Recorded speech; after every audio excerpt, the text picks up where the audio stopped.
खुलुमबाय स्टुडिअ आं Robin Basumatary thermal power प्रजेक्टआ गुबुनाव थाङोब्ला दावराव दावसि खालामनो थुलुंगा होग्राफोरा रायजो राजाफोरनो फिन्नाय होनो थियारि जा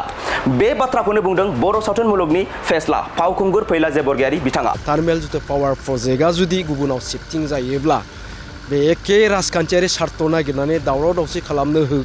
थुलुंगा होग्रा बिथांमोनखौ आं बुंगोन नोंथांमोना बे एखे रायजो राजाफोरनो फिन्नाय होनो थाखाय थियारि जानानै थार नंगौ बिथां फैला जे बरगयारी बिथाङा भरबर जरायाव थार्मेल पावार प्रजेक्ट गायसननो लानायाव रायजो राजाफोरखौ दावराव दावसि खालामनो थुनज्लायग्राफोरनि बेरेखायै माखासे गोख्रों बाथ्रा बुंथिदों बिथाङा बुंथिदों दि भरबर जरायाव आथिखालाव जाबायदि थासारि जादों बेवहाय राजखान्थिनि माखासे हरजन्त्रफोर दं बिपिएफ दोलोआ सिगाङाव खैफोदखौ नुहुरनानै मा मावगोन मा मागोन जादों बेनिखायनो बिपिएफ दोलोनो अक्सिजेननि गोनांथि जादों अक्सिजेननि गोनांथि जानायखायनो बिथांमोना दिनै भरबर जरायाव थांनानै रायजो राजाफोरखौ दावराव दावसि खालामनो थाखाय थुलुंगा होदों होनना गोख्रों बाथ्रा बुंथिदों बिथां फैला जे बरगयारी बिथाङा बिपिएफ हान्जाया दिनैनि दिनावहाय सिगाङाव निश्चित खैफोदखौ नुहुरनानै बिथांमोना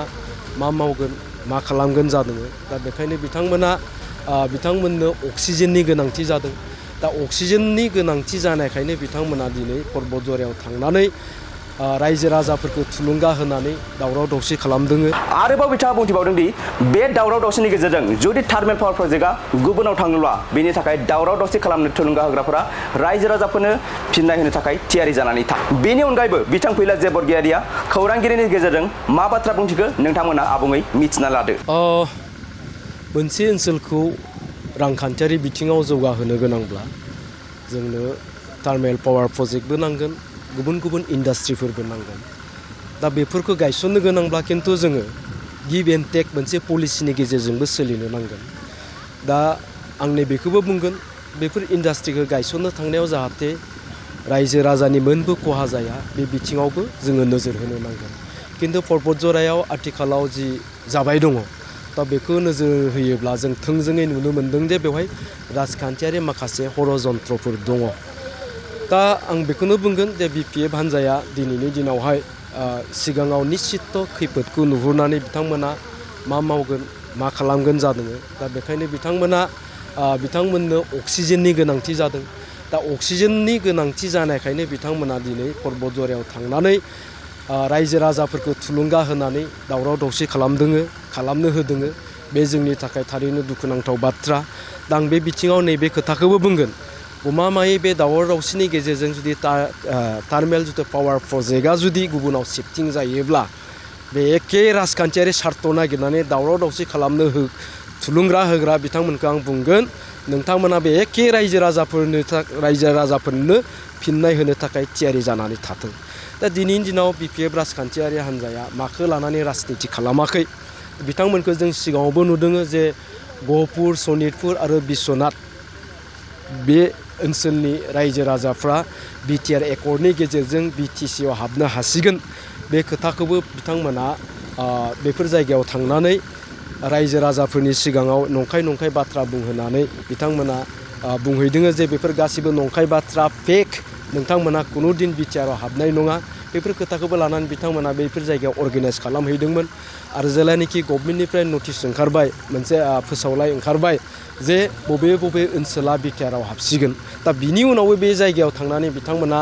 रायजो राजाफोरखौ थुलुंगा हैदोंमोन जे बेफोर गासिबो नंखाय बाथ्रा बेफोर फोसावनाया नंखाय नोंसोरो रावबो बिटिआरआव हाबा गतिके नोंसोरो BKWACआवनो थागोन होननानै बुं बेबायदि खोथा बिथांमोना रायजो राजाफोरनि सिगाङाव थांनानै बुंहैदोंमोन आरो दावराव दावसि खालामनो नाजादोंमोन आरो दाखालि जेलानिखि गभर्नमेन्टनिफ्राय मोनसे नटिस ओंखारबावबाय जे 2025 सनाव गहपुर सनितपुर बिश्वनाथनि रायजो राजाफोरा एबार 2025 सनाव बिटिआरआव भट होनो मोनसिगोन आरो बेखिनिनि रायजो राजाफ्रा उदालगुरियाव थानाय माखासे समस्तिफोर रौता ननै सेरफां धनस्रि बेफोर समस्तिफ्राव भट होनो मोनसिगोन मोनसे समस्तियाव 10,000निफ्राय 12,000 14,000हालागै बे ओनसोलनि रायजो राजाफ्रा भट होनो थाखाय मोन्थायखौ मोनबाय दा बेखौ लानानै बिथांमोना खर' सानाय दङ मानोना बे ओनसोलनि रायजो राजाफ्रा दिनै बुंदों जे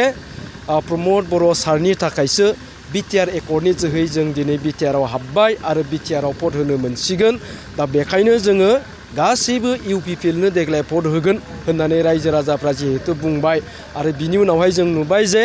बे मोनथाम समस्तियाव जों UPPL हान्जाया दिनैनि दिनाव इलेक्सन गेलेयाबासिनो देरहाखानाया खाथां जाबाय 100% जाबाय दा बेखौनो लानानै बिथांमोनहा खर' सानाय मोनदोङो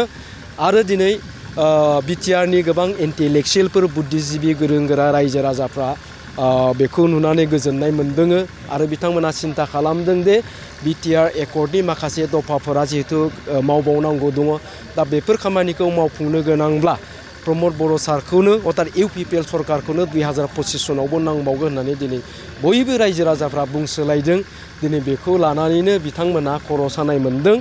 आरो दिनै बिथांमोना ICUआव थानांनाय बायदि जानानै बिथांमोना दिनै अक्सिजेन नागिरदों आरो अक्सिजेन नागिरनानै दिनै बिथांमोना पर्बतजरा बायदियाव रायजो राजाफोरखौ गाज्रि थुलुंगा होनानै दावराव दावसि खालामहोदों दा बिथांमोना माखौ लानानै राजनिति खालामाखै जों गोबां समाव नुबोदों बिथांमोना दंफां दानग्राफोरखौबो लानानै दावराव दावसि खालामनो नाजानाय हाग्रा एवस्रांग्राफोरखौबो लानानै दावराव दावसि खालामनो नाजानाय हादान एवग्राफोरखौबो थुलुंगा होनानै दावराव दावसि खालामनो नाजानाय दा गतिके बिथांमोना जेसेबांखि नाजायाथों मानो बिसोर कुनु दिन साक्सेस जाया आरो दिनै बिथांमोना कुनु दिन 2025 सनावहाय सरकाराव फैनायनि जेबो लामा गैलिया आरो बेखायनो दिनै बिथांमोना गोदाव सोराव मा खालामगोन मा मागोन जादों जों बेखौसो बुंगोन